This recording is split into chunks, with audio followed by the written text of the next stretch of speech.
Good evening to everyone. I have finally decided to share a very horrible and traumatic experience that happened to me a few years ago. I had not felt ready to talk about it because it still affects me, but I believe this story deserves to be shared. I do not wish to reveal my name, but I am a 55-year-old person, and I was 42 when this event occurred. I am from Mexico, but I moved to the United States at the age of 30. Since then, I have worked in various fast food restaurants until a friend helped me secure a job that paid much better. Of course, it was more physically demanding, but that's how it is with all jobs in this country.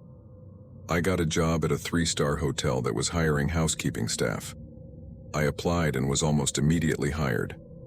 The hotel was small, with only 5 floors and not at all luxurious.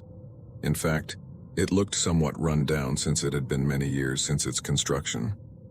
At first, the job felt quite challenging, but I adapted to it over time, and eventually, I made friends with the other 2 janitors and some of the maids, who were also Hispanic. One night, while I was sweeping the hallway on the last floor before mopping, I was listening to music through my headphones, when suddenly a young man came out of his room and started talking to me, so I took off my headphones and approached him. As I got closer, a young woman who was with him also emerged. They were an American couple who appeared quite upset, and they began to request in English that I ask the people in the next room to stop banging on the walls as it was driving them crazy.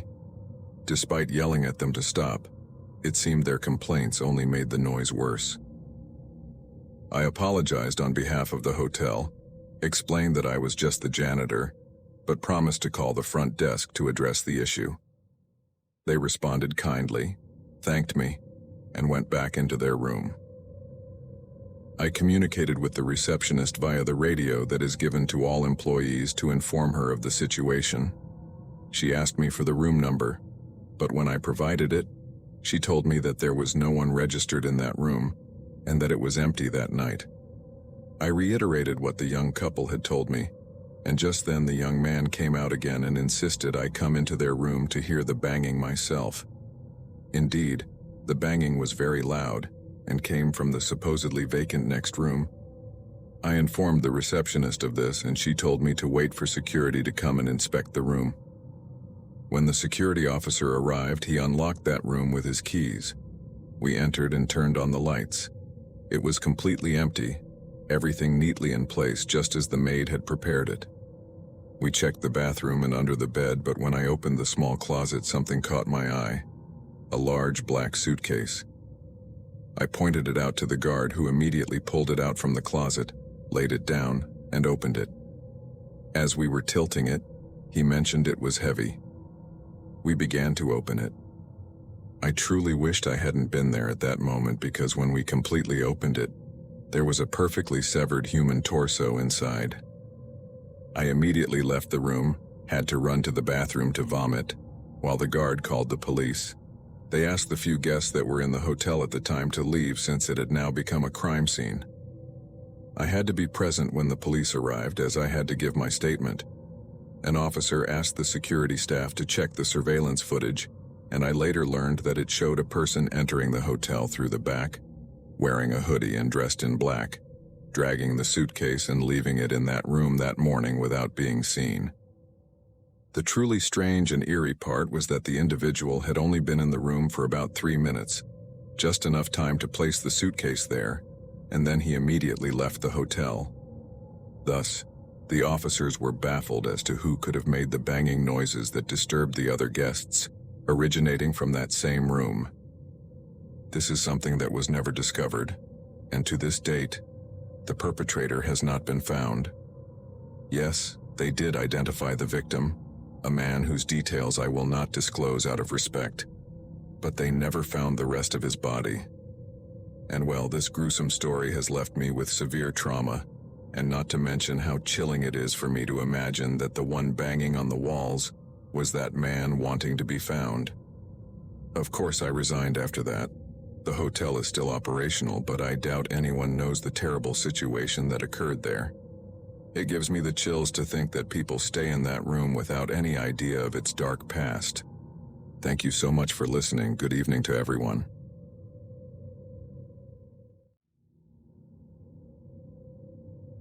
Good evening, community. My name is Alberto and I worked for a long time as an orderly in a general hospital in my city. The job was not easy at all. You saw all kinds of things and there was a lot, really a lot, to clean, as you can imagine from the conditions of the hospital. I had grown accustomed to seeing all sorts of things. Sometimes it was my turn to clean the morgue among the bodies, which was quite daunting for me, although over time you get used to it. I would speak to them with great respect and apologize before I started sweeping and mopping the place.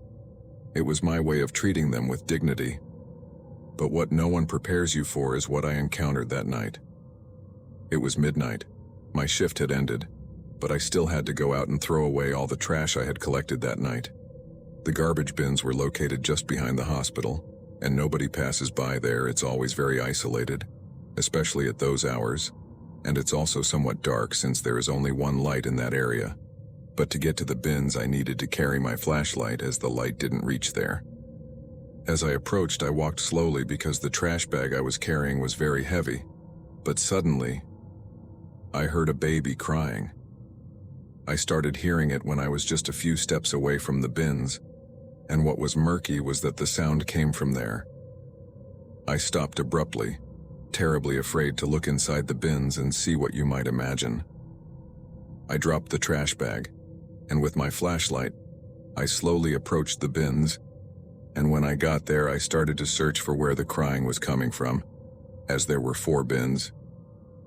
I checked each one, but at first glance there was nothing visible, only plastic bags and trash, so I knew I had to get into the bins and look for the little one crying there. Knowing I couldn't do it alone, I ran back to the hospital to ask for help, alerted the first nurses I encountered at the entrance, and we all ran out to check each bin. When we got there again, the crying was no longer heard. I was desperate because I thought that in the time it took me to fetch help, the baby might have run out of oxygen, but I also didn't know how long it had been there. So we entered the bins very carefully and started removing the trash until we found the baby. Suddenly, a young man who was doing community service at the hospital shouted, "I found it." But his face was one of dismay and surprise as well. We all came out of the bins and went to where he was, and suddenly we saw that he had pulled out a baby, but it was already purple, seeming to have been dead for many hours. When the other nurses saw it, they immediately said that the child had been dead for at least 10 hours, that it could not have been crying as I had told them.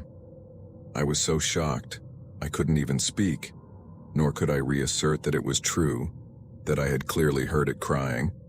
Otherwise, how would I have known that a poor baby was there?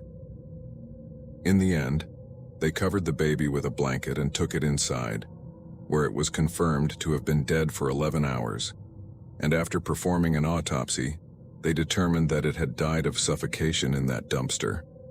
A very sad case because after a few days it came to light who the mother of this little one was, a 15-year-old girl who had given birth in that hospital, and when she was discharged with her baby, she herself threw it into the bins.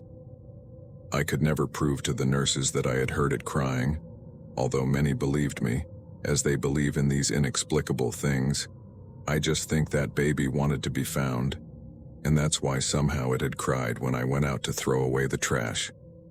And don't worry, there wasn't another live baby who could have been the one crying there, as that same morning they ordered all the bins to be emptied and made sure there were no more children there, but no, it was the only one.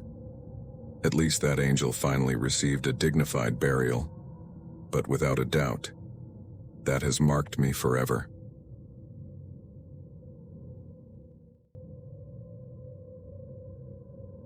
Good evening. My name is Manuel Luna. I was a janitor at a high school for over 10 years. I worked the evening shift, so my work would not end until around 10 o'clock at night, since I had to stay and clean the classrooms after the young students and teachers went home. There were 2 students in the final year of high school, and everyone knew them because they were identical, like 2 drops of water. They even wore their curly hair loose with a headband. Both were very friendly and cheerful. They always greeted me at the entrance, and it was clear they had many friends. But one day, one of them lost her life in a motorcycle accident, along with her boyfriend from another school. We all went to the girl's funeral, teachers, school staff, and of course all her classmates. I gave my condolences to her family and of course to her twin sister, who seemed completely shattered by the loss. A few days after that unfortunate event, during which the other twin had been absent from school for obvious reasons, I saw her on a Monday passing through one of the hallways. She looked very sad and subdued, which I found strange because she was not surrounded by her friends, but in such situations, it's understandable that some people want their space, so I did not find it odd. I simply greeted her from afar with my hand and a smile, but she did not respond and just continued walking until I could no longer see her. I just thought, poor girl, and continued with my duties. The afternoon passed until it grew dark, and it was time for the young people from that shift to leave. I had to wait for them to clear out the classrooms so I could go in and clean them.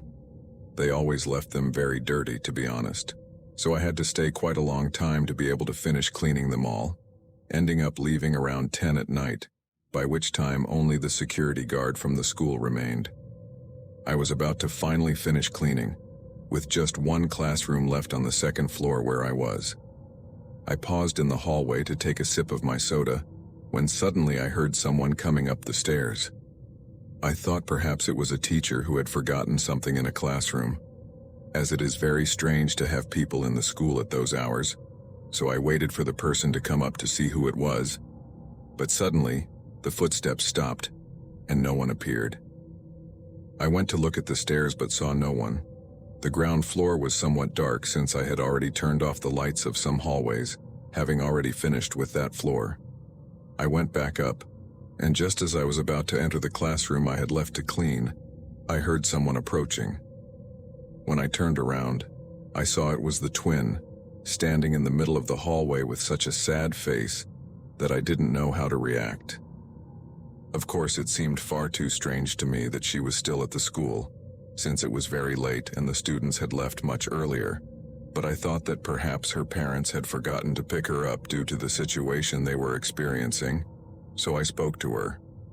I asked her what she was still doing at the school, if she needed my phone to call her parents, but she did not respond at all. Suddenly, she began to walk backwards until she reached the stairs and ran down.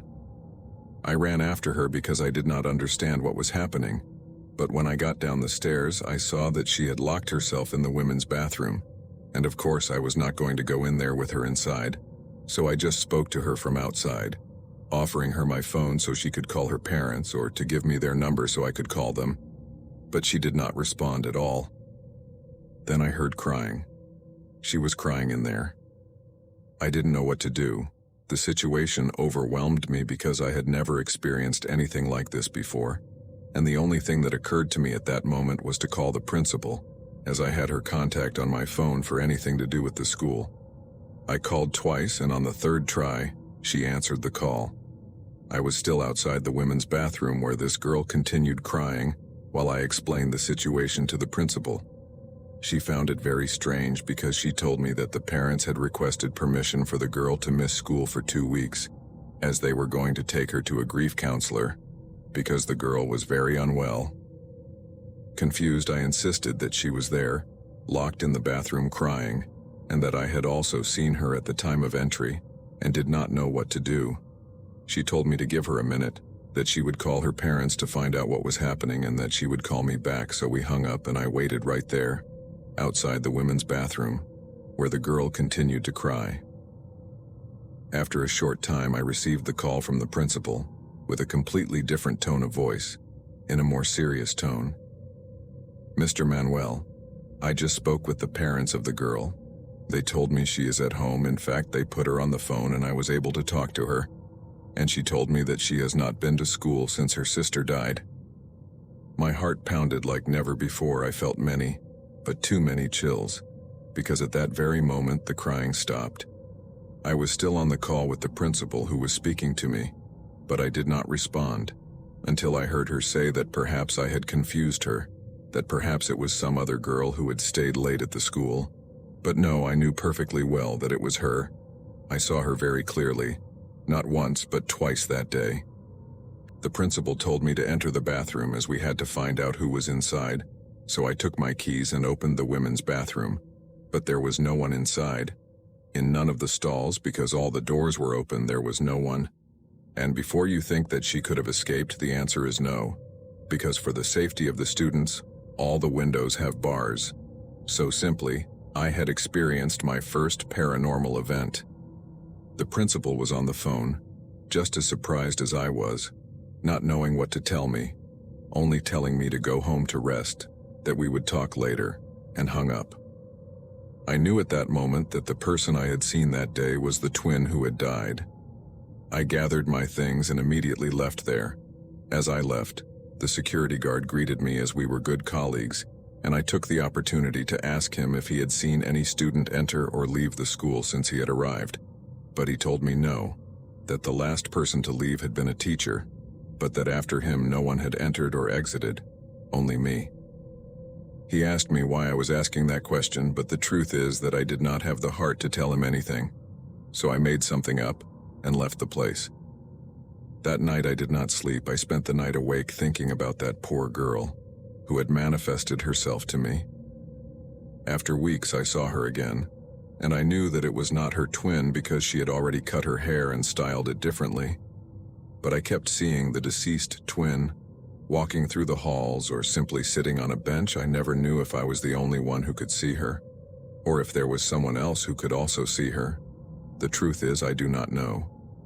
But that girl continued there, until the day I retired and never returned to that school again.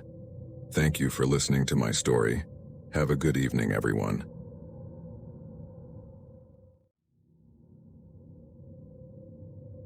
Good evening, everyone.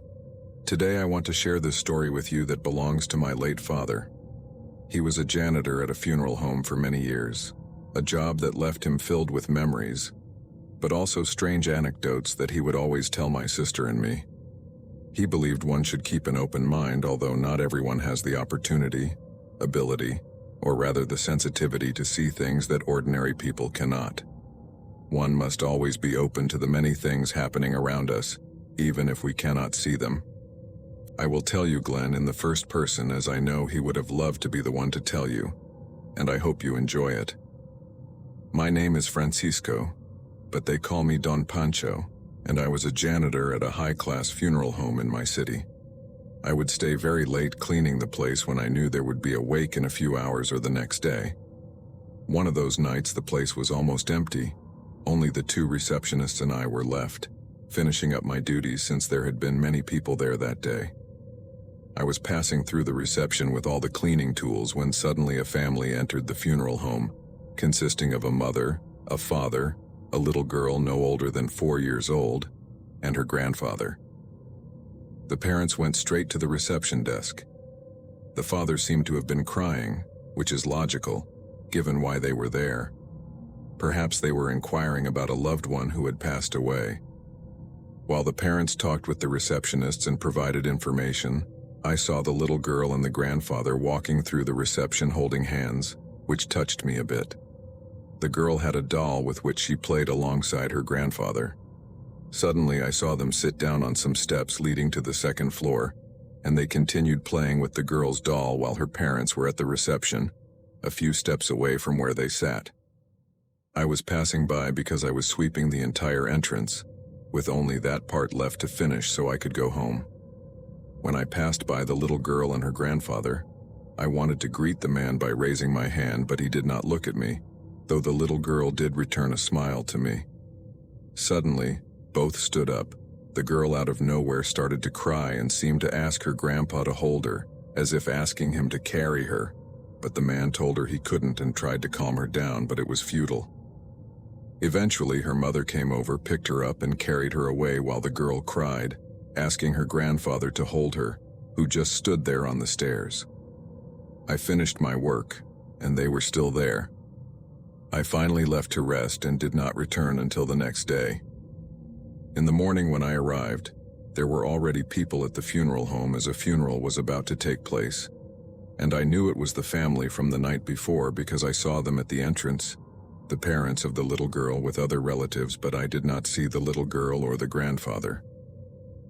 Mari, my co-worker from the morning, told me that the deceased had just arrived. They were arranging flowers and decorating the area where they would place the coffin and the deceased's photo, and we had to help carry all the arrangements so the staff could set them up. We brought in countless floral arrangements. I thought we had finished when Mari asked me to help her with the portrait of the deceased that was outside because it was very large and heavy, so I immediately went out to help her. When I saw the photograph in that frame, I froze. It was the man who had been there the night before with that family and the little girl. Yes, it was the girl's grandfather. Mari saw my face and asked if I knew him, to which I replied that I didn't, telling her not to worry. I did not want to scare her, so I simply carried the frame on one side and she on the other, and we brought it into the wake. After that, I went to the maintenance area, where all the cleaning items are stored, and where there's a table and chairs for janitors to eat during our breaks. I sat there for a while as I processed everything. Mari came by later, somewhat concerned, asking how I was since we had known each other for a long time, and she sensed something was up. I couldn't help but tell her everything because I needed to share it with someone I trusted. Her face was one of surprise but also of emotion, as the first thing she said was, "The man was saying goodbye to his granddaughter." And there my perspective changed. I was no longer afraid. Instead, I felt a lot of emotion and even a bit of tenderness, and I also understood that the girl was the only one in her family who could see him, and for some reason, I could too. When I left there, I saw that they had already placed the man's coffin in the room, and a small mass with a priest had begun. I saw the parents crying, and many people, but the little girl was not there. It seemed that her parents had chosen not to bring her. After the priest's words, I watched from outside as many photos of the man were displayed on a television, memories with family members and friends, and in many of them, the little girl appeared with the man, taking her first steps and sharing countless moments together. It was then I realized how close they were, and I couldn't help but let a tear escape. And well, that's this tale from my father. I hope you enjoyed it. He has many more stories from that funeral home, and I'll gladly share more on another occasion, as I know he would have liked. Good night to all.